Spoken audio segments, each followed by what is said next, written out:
Hey, Sarah. I mean, Amanda. Wrong person. Hmm. Super weird.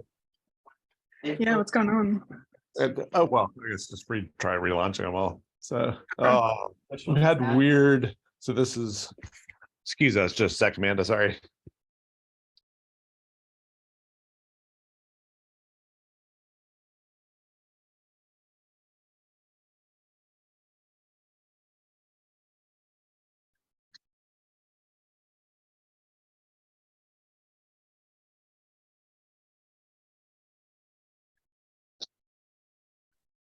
So sorry about that. We had this weird technology stuff happening. We're No gonna problem. let you be a host and have at. So, Sounds good. so sorry about that. Yeah, for some reason it wouldn't let us host all three meetings the way that it did last week when Keys tested it. So, That's so annoying. yeah, it's a joy. So make host. Well, yeah, I guess I'll make you co-host. Let's not be hasty. All right, there you go. And if you're ready, I will let all these people into the waiting room. Sounds good. Okay. And I'm actually not going to be here. I'll close off my screen and be there. I mean, close off the video. So it'll be all you. Well, no, actually, I will let his people in and then I'll apologize to them. All right, let's admit, everybody. Admit.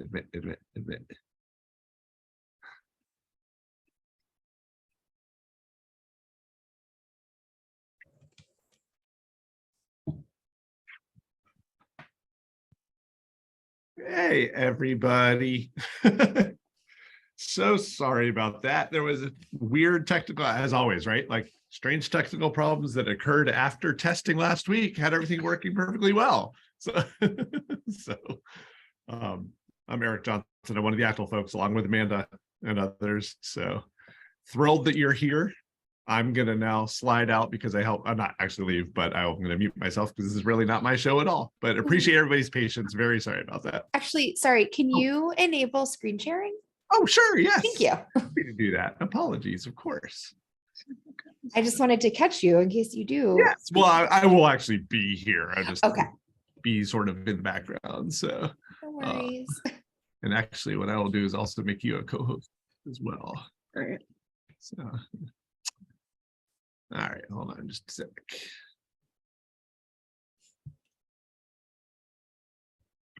That's interesting. Oh, that should do it. Perfect. All right, cool. Thank Excellent. you. All right. People Great. here. And after that, Amanda, I can share my screen if that works for Sure, you. that's great. Yeah.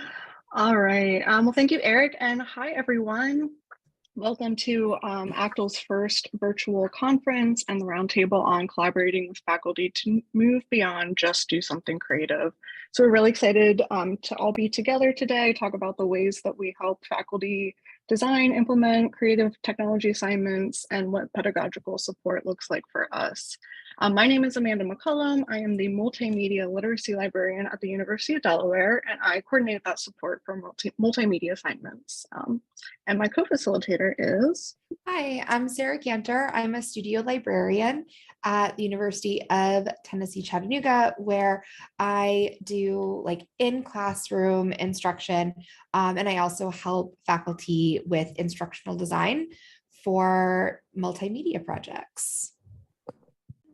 So we have it's Zoom. You can be in Zoom all the time for years and still not know how to get to the chat. So I'm sharing my screen, but we're going to use a Jamboard for this. Thank you. I was like, how do I get to the chat? So we now have it up and we'll also have it open. And it looks like a lot of folks are getting on there. So I'm going to push us over to, I forgot we had one with our introduction stuff. So I guess I'll also just run through the goals while we're on this board on the Jamboard. So today we're just hoping to gather a lot of information and also use the Jamboard to keep track of it for future use in terms of identifying strategies for helping faculty design and implement creative technology assignments and connect with each other, other librarians who collaborate with faculty on these assignments. And then finally, describe methods of managing instructional workload based on pedagogical needs and library resources. I know that's something that I am really looking forward to learning from everyone that's here, because that is tough sometimes. So yeah, I think, do we need to go through how to use a Jamboard? Should we do that here? Or yeah, maybe just a Yeah. quick look at the how to add stuff on. yeah, so I think if you were at the ACTAL kickoff last spring or early summer, I can't remember exactly when it was, that used a Jamboard. So you might be familiar, at least from that. But Jamboards are interactive, like digital whiteboards, and there's a lot of ways that you can add stuff. So we have these backgrounds. You don't have to worry about messing up the backgrounds because they're in there. And you can add content using the options on the left side of the screen. So my personal favorite is using the sticky note feature, and you just click that and type your information there. You can change the color and then you can drag it around throughout the board. But you can also add text boxes by clicking, and then you have to actually create it. But other than that, it works the same way. And you can even add images. So I do like to use images to help me sometimes explain things. And you do just a Google image search right in there, and you can just click it and insert your picture. And again, all of this you can drag around. So if everyone wants to introduce themselves in the chat, as some people already are, we can then, I guess, go to our first question. Yeah. Great. Excellent. Thank you, everybody. So since I'm talking, I guess I'll just ask the first question. So the first question is just really big, overarching. How does your library support creative technologies in terms of space, staff, equipment, whatever your library does?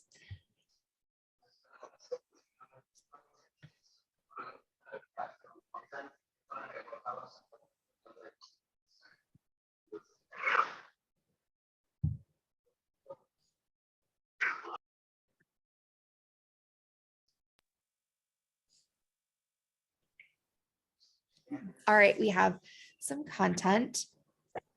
Just mine. I prepped okay. a little bit. I'll add mine as well. But you'll be able to see it. So as I'm sharing my screen, but that's okay. That's okay. I have no secrets in this group.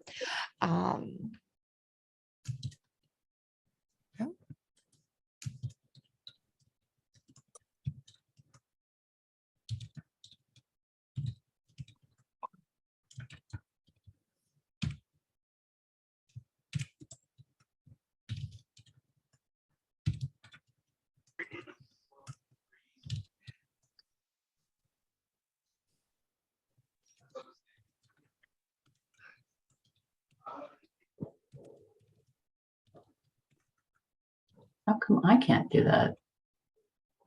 Oh, I have to have the Jamboard technologies with me.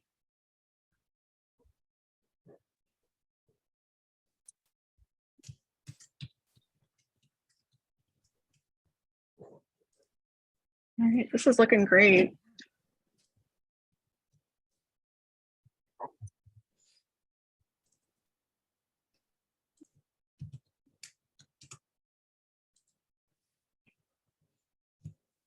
All right. Let's see. I'm gonna just read some of these for folks who might prefer that. Sometimes the text gets really small. So we have a variety of options. One person's library offers dedicated studio spaces, tools, staff, and resources for technological and creative media. We also have somebody with a large makerspace, a green screen room, a podcasting room, a virtual reality studio, and extensive technology lending.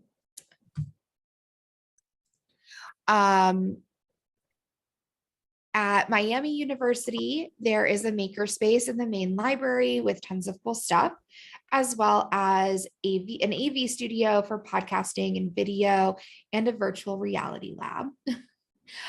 If you are not able to get the Jamboard working, I think if it's possible for you to put it in the chat, we can move it over.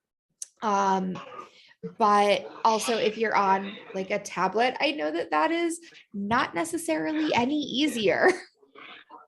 At least for me, typing in a Zoom on a phone or tablet is my trouble, at least. Let's see. Ooh, at Miami, they also have 4 full-time staff and 14 student workers.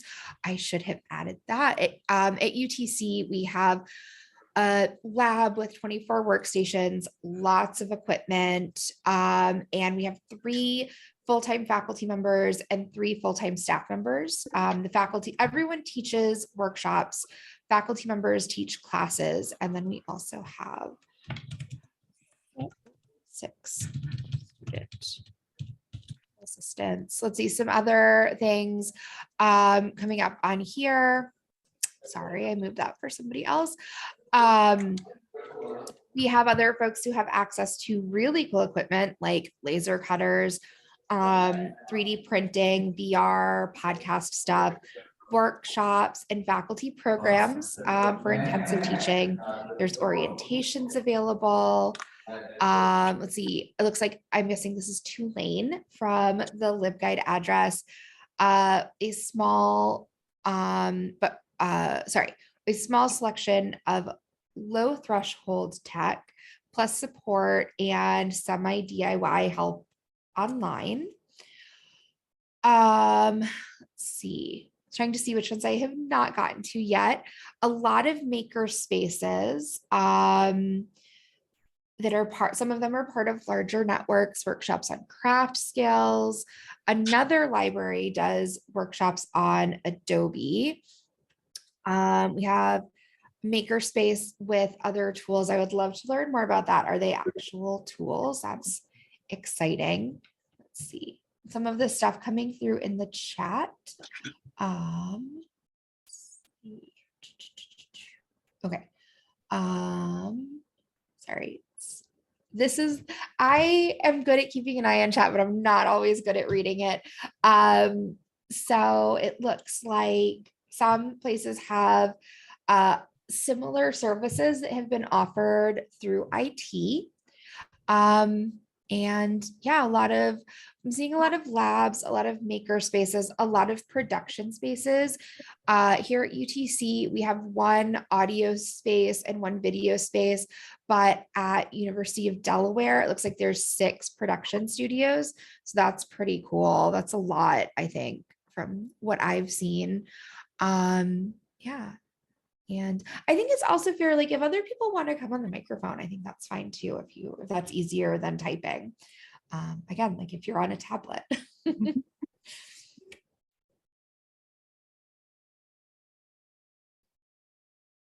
Otherwise, we can go on, I think, to the next question.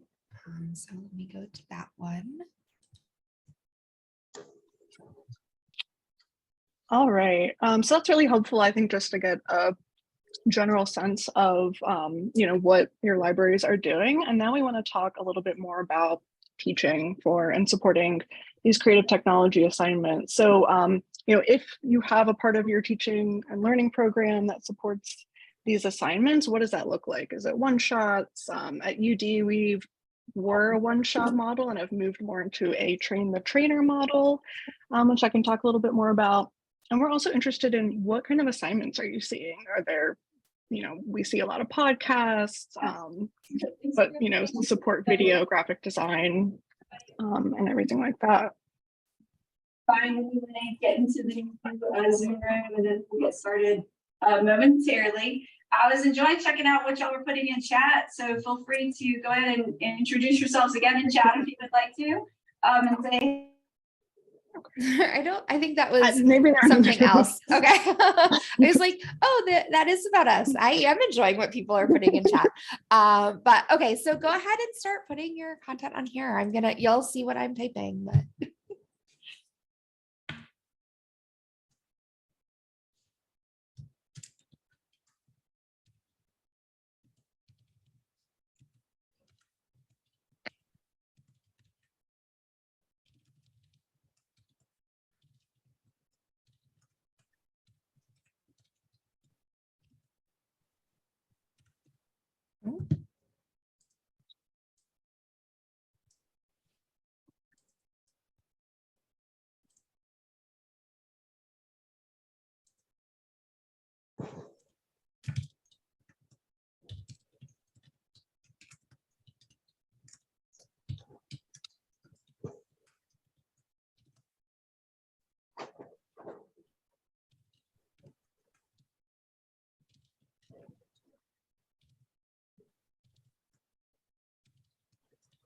Okay, so we're seeing one-shot and embedded instruction.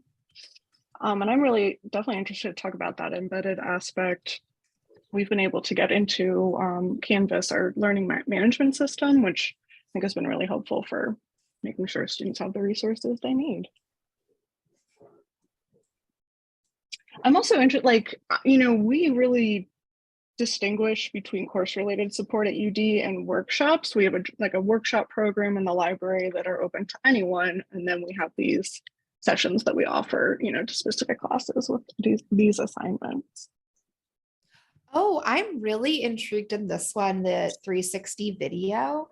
That's something that we don't get a ton of requests for here at UTC, but we do get them.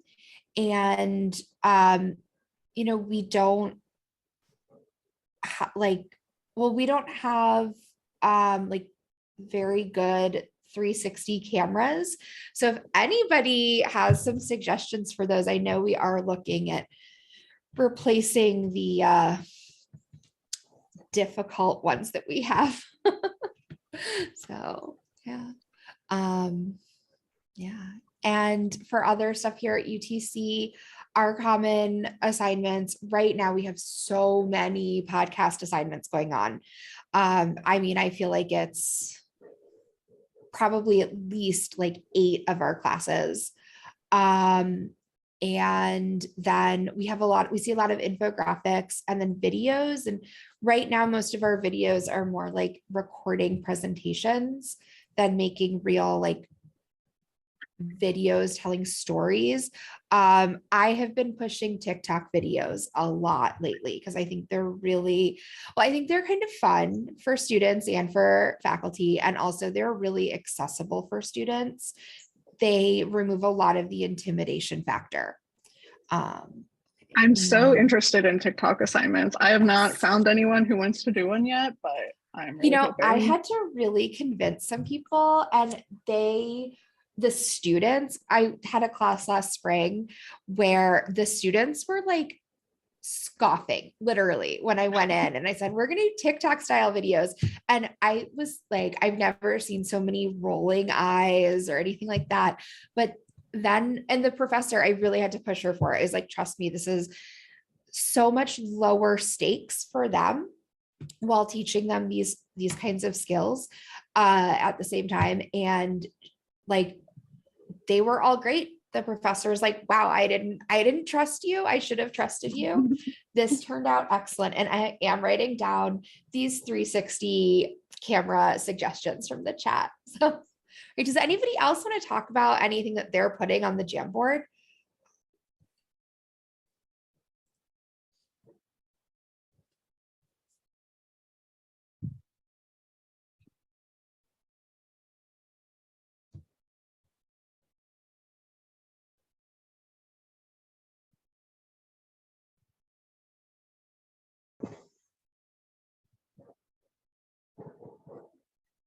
I was just gonna chime in and say we just put all of our how to 3D model tutorials online to save so that we could have the in-person portion was a little bit more interactive and useful.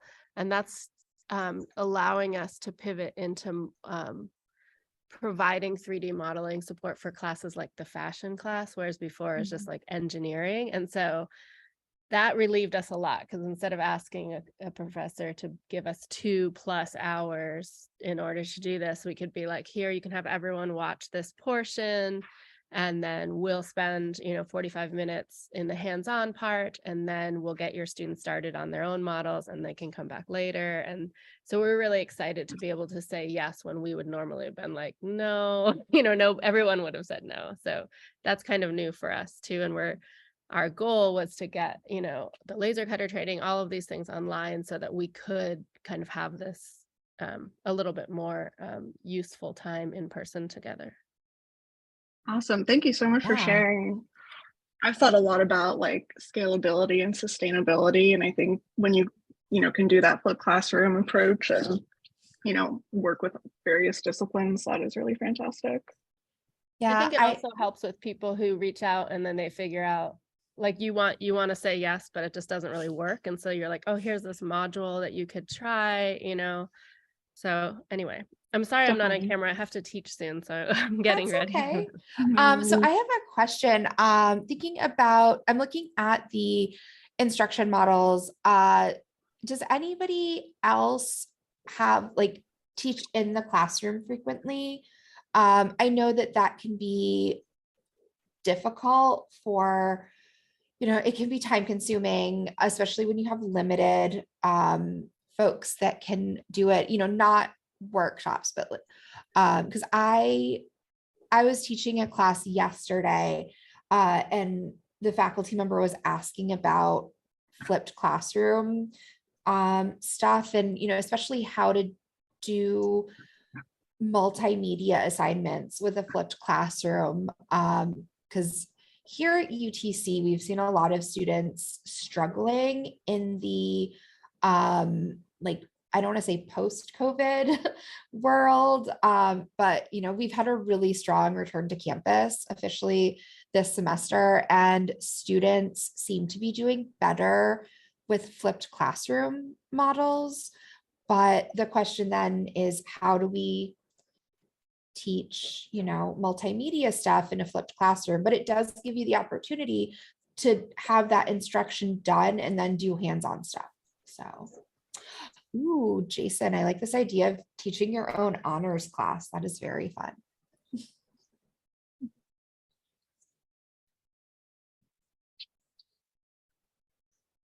All right, this is looking really great. Yeah. Should we move on to the next question? I think we should. And also I did get a message that since we had that late start, we can go up until 2:30. So if folks are feeling like extra crunched for this session, we'll stick around. But also if you have other places to be, we totally understand. Okay. So the next question, and this is the one that I personally really would love to hear some suggestions. How do you balance your instruction load with the rest of your responsibilities? So especially if you are like me, a faculty librarian, so you have to do service and scholarship, but also just running your space.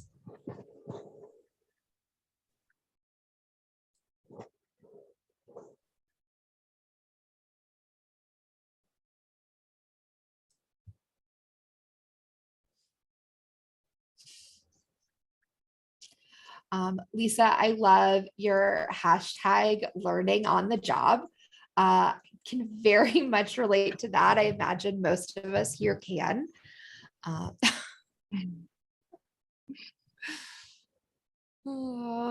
Yeah. This is something I really struggled with. I think pretty similar to what Sarah's teaching now. It's like 40 sessions a semester, and it just feels like you don't have time to do much else. So I've implemented a lot of changes, such as that train the trainer model. We've got a new tiered service model. So we teach fewer classes, which has really given me more time to consult with faculty, develop resources for students, and it feels a little more scalable. Like we could reach more people through those methods ultimately. Yeah. Here at UTC, we don't have that as our general model. But in summer 2020, when we had our full faculty staffing level, I guess. So there were two, there was the director and then two studio librarians. We did teach a workshop, like a sort of seminar style workshop. Maybe that's not the right word, but it was a month of weekly meetings for faculty members who wanted to incorporate multimedia instruction specifically into their online classes, because this was early COVID days. And we did get some really good assignments out of that, but it's not something that we do kind of regularly. But one thing that's really good about that train the trainer model that we often don't see here at UTC is that then faculty members are much better prepared to actually answer questions about their assignment. We have a lot of professors who are very open with their students that they don't know how to do this. So they have to go to the studio, which is in some ways good and does set reasonable expectations, but also, between us, without the faculty members in the room, it helps a lot if you know how to do what your students are doing. Absolutely. I really, we were teaching so much and it really was feeling like faculty were relying on us to teach the mechanics of the tool. We certainly integrated, some of the higher level concepts and practices, but sort of feel like there's other options for how students could learn how to do that, while still using these library resources. Yeah. Oh, I'm very interested in, I'm not sure who put this one on here, but delegating some of the non-course content workshops to student staff to lead on the maker topics of their interest. I think that is very cool and very interesting. I know that's something here at UTC, our studio manager has talked about. But it is also the question of how much is too much work for the students, because they're students. We don't want to overload them too much. Yes, and I'm looking at some of the others, hiring staff members,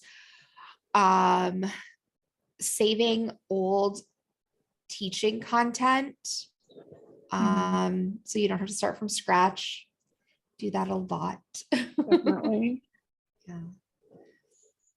Having dedicated time for other duties, that's a good one. I know for me, that's where, I recognize that's a good solution to balancing instruction load and other responsibilities, but I'm bad at that. And I think there's to some extent that at the supervisor management level, having them recognizing the amount you're doing and Yes. making sure you can get that time for everything else we have to do. Yes. And since this is being recorded and my supervisor is one of the people running this, I do feel like I have to say my director is very good about, working within what she can do to ensure that I and the other studio librarian, when we have one, have time for other stuff. The problem is me. To quote Taylor Swift, "Hi, it's me. I'm the problem. It's me." So, but yes, having a director who gets that. So we have a desk in our digital media lab where we do reference and circulation, and we have our set desk time, and the faculty members in our department get at least one day where they don't have any desk duties normally. obviously sometimes we have to cover shifts, and that does help, but it's still just sort of a general problem. Yeah, it's so hard to Yeah. do it all. All right. Well, I guess maybe let's move on to the next question then. All right. I think it's my turn, right, Sarah? Yeah, I think so. Okay. So I'm really interested in this question about how do you manage faculty expectations? So that can be, conceived really broadly. But I'm thinking especially about like their expectations for assignments, for what they think their students, should be able to produce, what they're expecting from us in that library instruction session. And sometimes those expectations are unrealistic. So how do you handle those?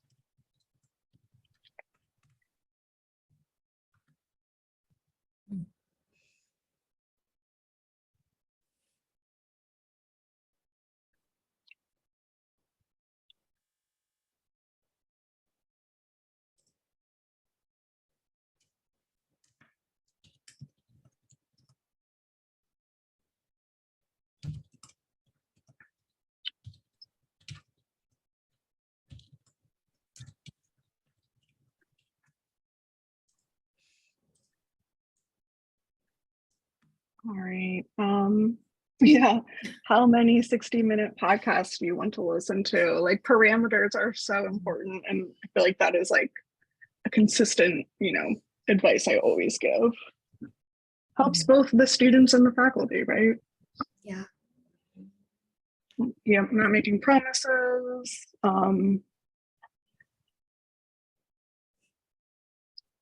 Yeah, I think, being able to meet with the faculty and really talk about, what is going to best support their students, especially like I would get classes where the faculty wanted me to teach, iMovie, and the students are just hearing about the assignment for the first time. They don't have to touch iMovie for another 2 or 3 weeks. So it's like, what, maybe we could have talked about planning and finding content and things like that.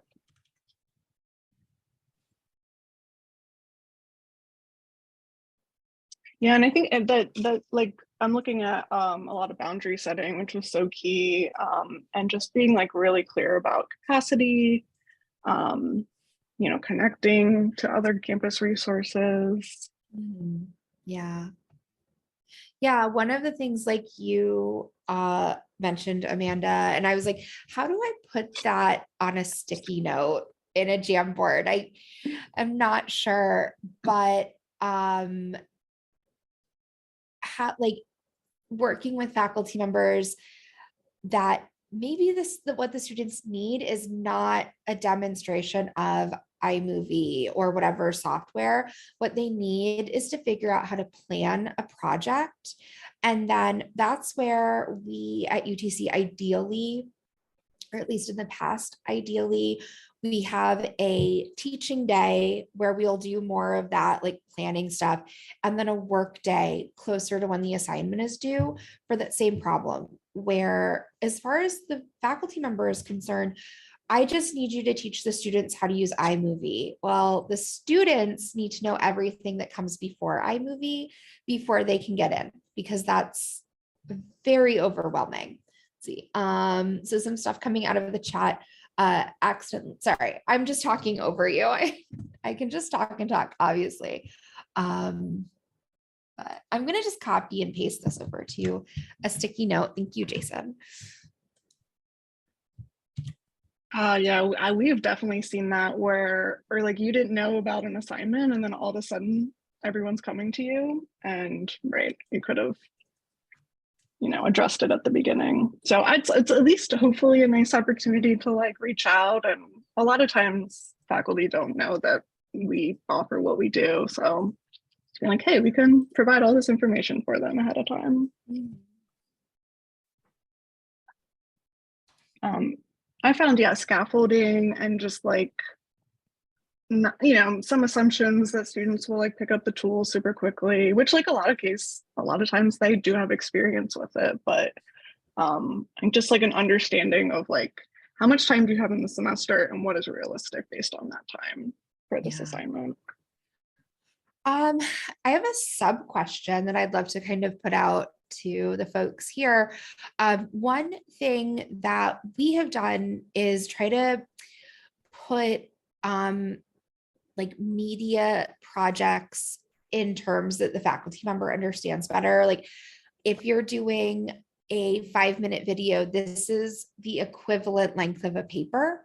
And I'm wondering, because I used to have all these equivalencies, and with COVID, I've kind of forgotten them. And so what do you use to kind of put these projects into perspective for the faculty? Do you have a like equivalency for a paper or anything like that? I've struggled with that with like graphic design assignments. Like I can translate video and audio to like pages of written pages, but I have a harder time saying like how much a student should produce design wise. Yeah, it could be tricky.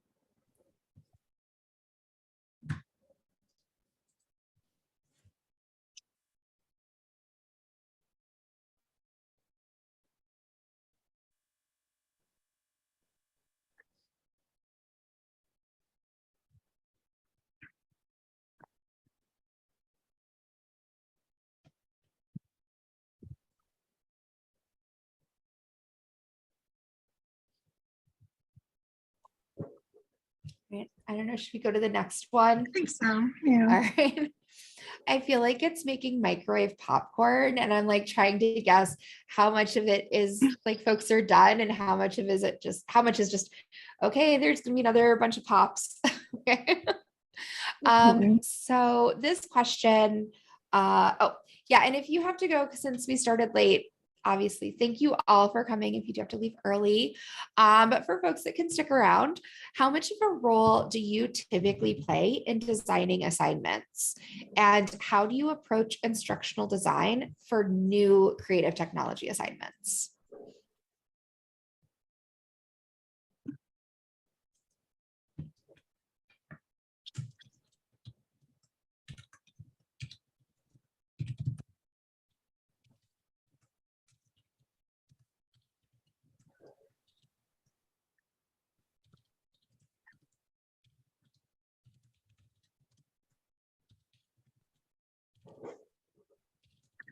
At the beginning of the pandemic, we saw like so many people drop their multimedia assignments. So I shifted a little bit to being like, these assignments work well online. And I developed some like what we call assignment packages, which are really like the building blocks of the assignment. It includes like a sample timeline of what it could look like in your syllabus, what the students will need, which is really intended like as a starting point. And also, they're encouraged to talk to me and I can help them really customize it to their course.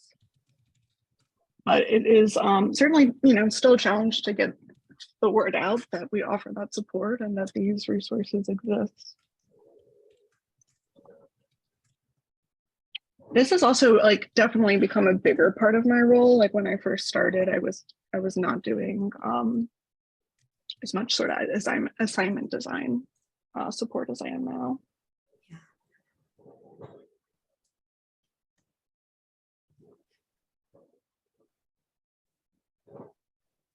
Oh, I'm really interested in planning a faculty-focused workshop about designing podcast assignments. I did that this June, and I was really impressed with like how excited the faculty were. It was like so nice to have some dedicated time, and they could talk to each other, learn what's worked for each other. So I'm really optimistic about that as like a faculty development programming option. Yeah, I'm really interested in this one that just got added, that pre-COVID, the libraries offered a faculty institute on creative assignment design. Was that through the library, or did you do that with like the Center for Teaching and Learning or something like that? Because that's pretty similar to this thing that we did at UTC a few years ago, but we really haven't done any more like that.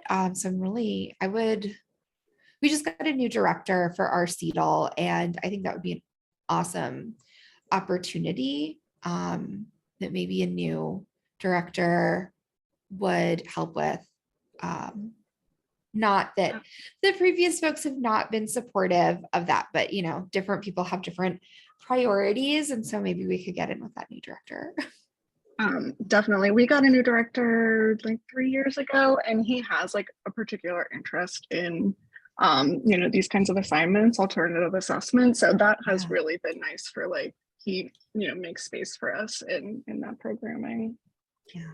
Yeah. One of my colleagues in a different department in the library, I think it was through our CETL, what she teaches, of course, in the honors college. And I believe she's saying she learned about this through the CETL, but like ungrading and yeah, alternative forms of assessing learning. And, I think that's also really interesting thinking about these media assignments, because I know students get so wrapped up in doing it well when it's, for some of them, it's brand new. Ooh, I don't know how we could do this, but we'll try to figure out a way to include these links that folks are putting in the chat, because Jamboard doesn't link, which I wish it would. But if nothing else, we can add those just as text boxes. Yeah, we do have just- our last. Oh, sorry, go ahead. Sorry, I was just going to jump in with the Faculty Institute information. Yes, please. So that was library driven, but we partnered with other campus entities like OIT and a faculty, forget what they're called now, but there was a lot of partnership there. And then faculty actually had to apply, and it was a multi-day event. They got a stipend if they completed all of the requirements, but the output of that was they actually created an assignment and they had to use that assignment in their course. Thank you. That is awesome. I think that incentive really does help. Yeah. And it's a lot of work to do it for them. Sorry, Sarah.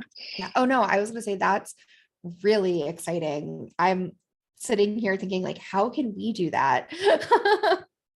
Yeah. I was able to get a small stipend for my podcast assignments. It's like $100 that they get if they do the assignment, talk to me afterwards.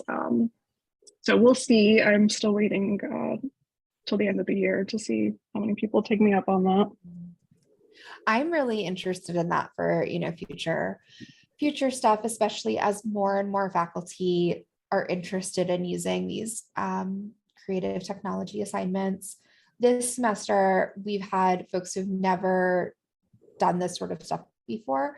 So I think especially for those people who get excited about incorporating podcasts or videos or what have you, but then having something where they are also learning how to do it.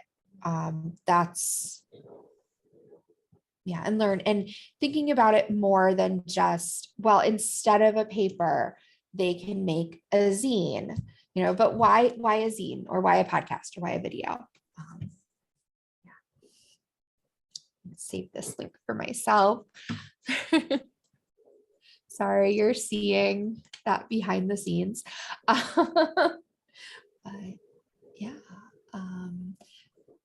So I guess if people have other thoughts, you can always go backwards in the Jamboard to add stuff, but maybe we'll go to the next question now.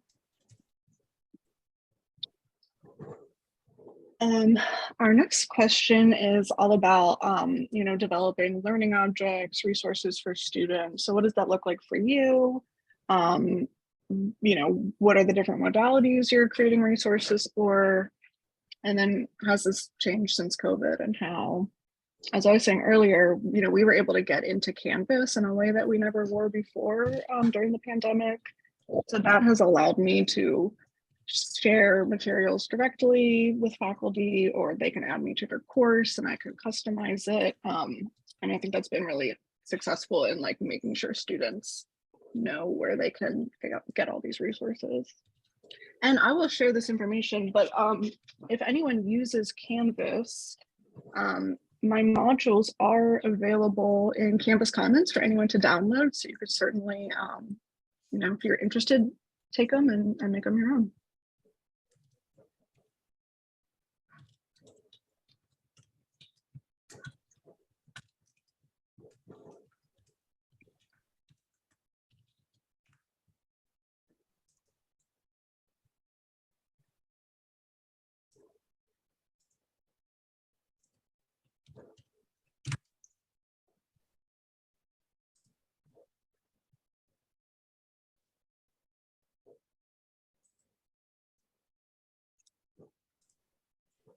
So I'll share one that I did. This is one that we kind of rarely would get questions for, but like when we did, no one really knew how to answer them.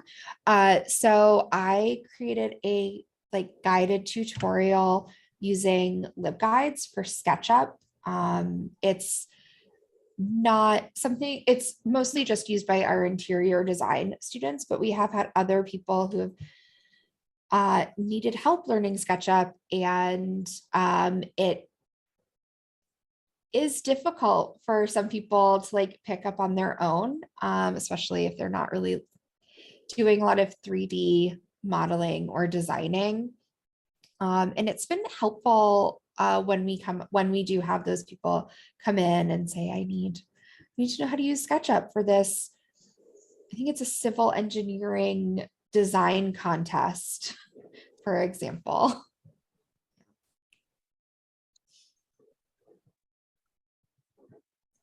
And I just want to add, so somebody said LibGuides, obviously, I don't think LibGuides are that obvious, because how many conferences do you go to for just like instruction stuff, and LibGuides are still like a new and exciting resource. So I think especially for this area of creative technologies and digital media, LibGuides are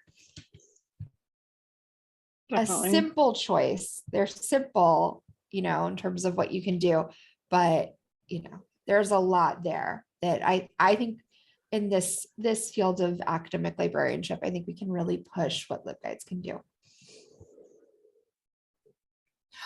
Ooh, Discord. Interesting.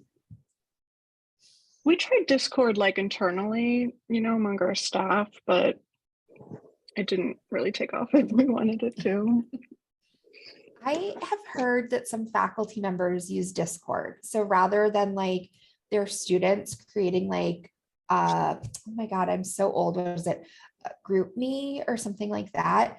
The professor will set up a Discord server, I guess, for everyone. And then, you know, they can have like channels for their individual group or something like that. I think there's a lot with Discord that I personally don't know much about.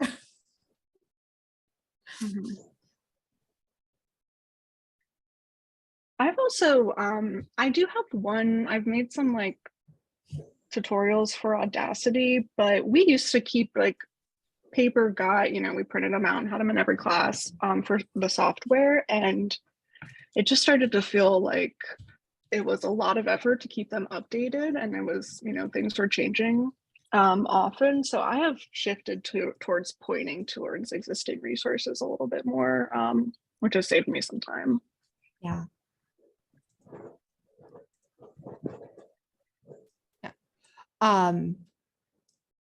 Yeah, I'll get professors asking for video tutorials, and I don't really have a problem with making them, but it's usually more about the like concepts than the actual tool, which is not what the faculty member is thinking of, because things can change so quickly.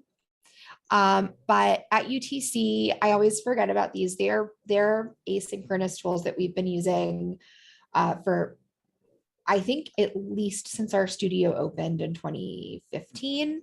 But we have getting started guides, like Pathfinders, and I included the link and the note, but it's utc.edu.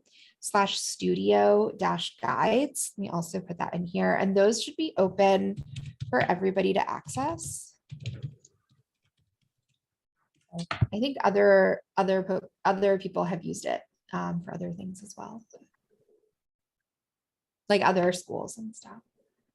Awesome. They're very basic, more about just the kinds of the steps involved rather than the specific tool, but it does note the right tools to use for Photoshop or Audacity or whatever it is. Cool.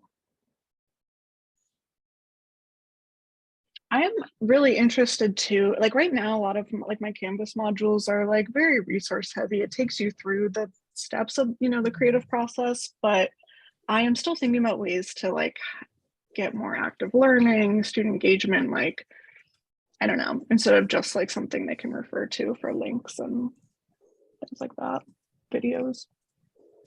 I'm going to put Discord on here as well, which it may be more of like a communication thing, but I think it still is really, really helpful. Ken put in the chat that other tools like email, Canvas, Facebook, Slack, and more all failed when it came to communicating with 20 student workers. That is so many student workers, but Discord gets immediate responses. And yeah, we internally for our full-time folks, we're using Teams, sort of like during COVID-y times. But as things have been more and more in person, most of us have stopped using it. I kind of stopped using it because it just ate up so much memory on my computer. Like my computer literally cannot run Teams on the desktop and do anything else. Yeah. And save this link because all this stuff will be available later. Let's see. So Lisa asked in the chat, do y'all do anything with Twitch? It's entirely foreign to me, but our students are talking about it. Is anybody here at VCU? Is it VCU that does, or at least was during COVID doing live streaming on Twitch from the library? Hey, Eric. Not us. Okay. Yeah, at least not out of my department. I mean, if there was anybody else, but yeah, I don't know. It might have been special collections and it might not have been VCU. So, but I think it was special collections because they would do a Twitch stream periodically, maybe like once or twice a week, I can't remember, of highlighting different things from special collections. And I would tune in because it was just very interesting. And they would have, I guess some of their archivists just being very enthusiastic, but it might not have been VCU. It might have been somewhere else north of Tennessee. That's all I remember.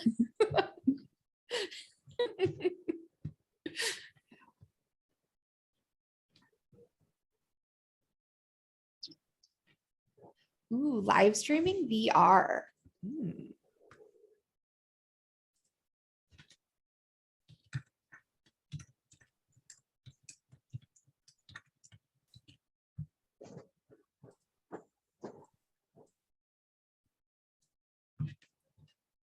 Cool. All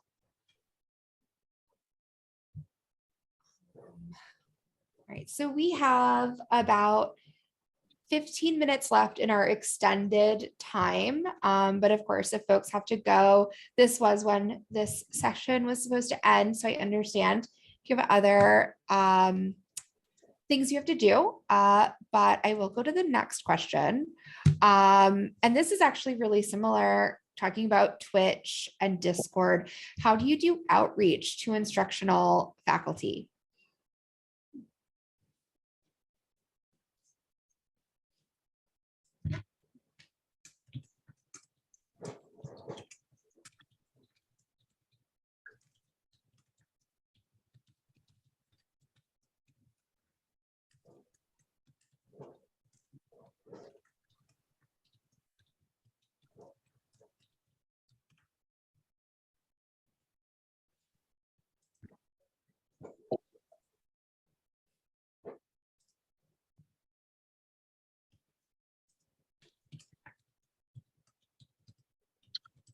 I'm interested in the OBS talk in the chat because I know our SMDC staff have been doing more with it, but I haven't had a chance yet. So I wanted to look into it more at least. Kind of different opinions. Yeah, I personally don't like OBS. I know that it works really well for some places, so it's just my personal opinion. Thinking about the outreach, so here at UTC, our director, along with several other unit directors in the library, go to new faculty orientation. And actually, I think they also do, we have it's sort of just an extension of new faculty orientation, but it's I can't remember the real name, but we call it the pedagogy class, and all new faculty members are required to participate in it their first or second semester. So we have some directors or other library representatives that go there, but beyond new faculty, we mostly just email our regulars or people we've worked with in the last year or so to be like, hey, it's time to schedule classes. Let us know if you want to design a new assignment. It's not really formal. I'm lucky to have the library has a good partnership with our first year writing program. So we have like a ton of librarians on the research side, providing support too. So I'm able to talk to them at the beginning of every semester, and they have a required multimodal assignment. So they've been a really good group to share these resources with, get our new model for teaching going with them. That's been nice. Yeah, we do have here at UTC, we also have a required multimodal component for rhetoric and composition. So we do generally get a lot of classes from that. And the person who runs the rhetoric and comp program does that kind of outreach. And we have gone to I don't know if it's an orientation, if that's the name of it, but there's a couple days right before the semester starts for all of those rhetoric and comp professors to get together. And we have done that in the past, but I think it was just one time. And unfortunately with COVID, when COVID happened, the rhetoric and comp faculty members were told that they didn't have to do like a real multimodal assignment anymore. Having students include pictures in a paper would meet the requirement. And that is no longer the case. They have been told you have to do a real multimedia assignment. But we still have not gotten all of those faculty members back. They're also really down on adjunct faculty, one of those kind of campus problems. I think that's part of it. I definitely saw a little bit of that too during the pandemic. And our program, our first year writing program, there's no it's like you have to do it, but what you do is pretty up to you. So I feel like that has been a continual do more than text with images, do a podcast, do a video.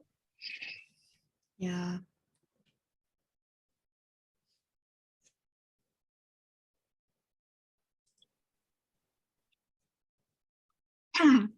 I'm impressed we got through these questions in most of our scheduled time.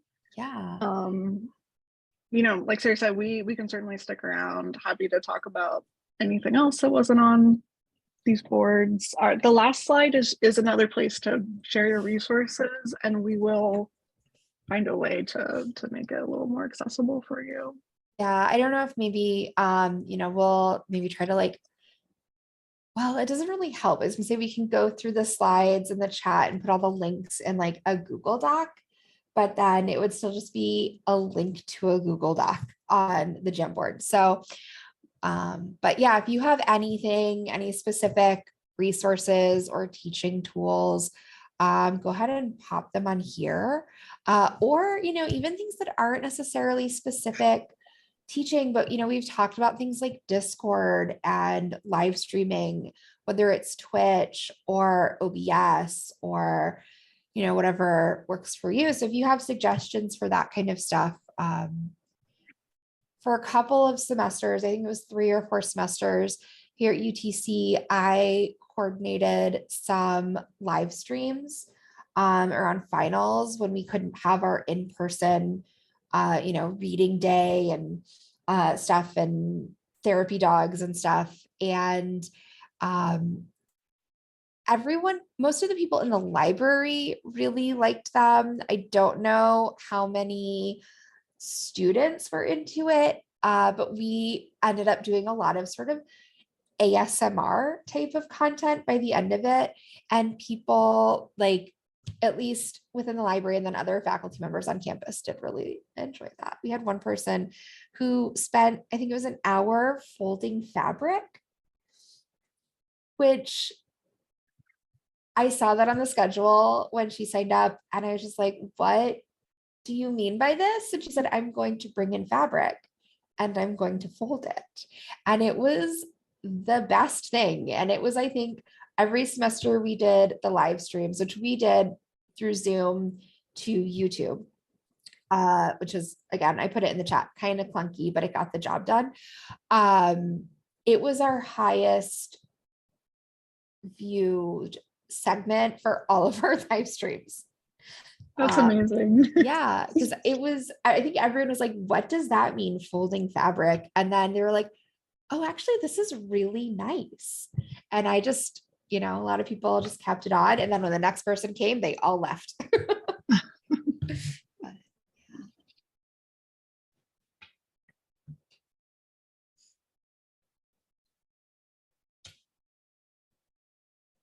And if anyone is going to the ACTAL conference next week at North Carolina State University, Sarah and I will both be there. So I'd love to talk more there too.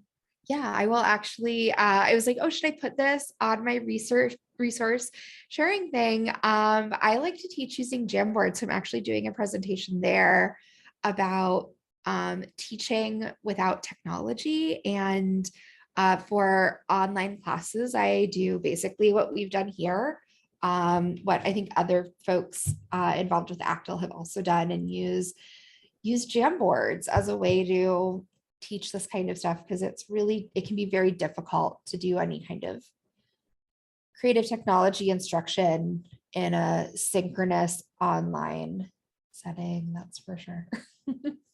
Definitely. Yeah. Well, thank you for putting these 2 lane links up here, by the way, as well. I'm really interested in taking a look at those.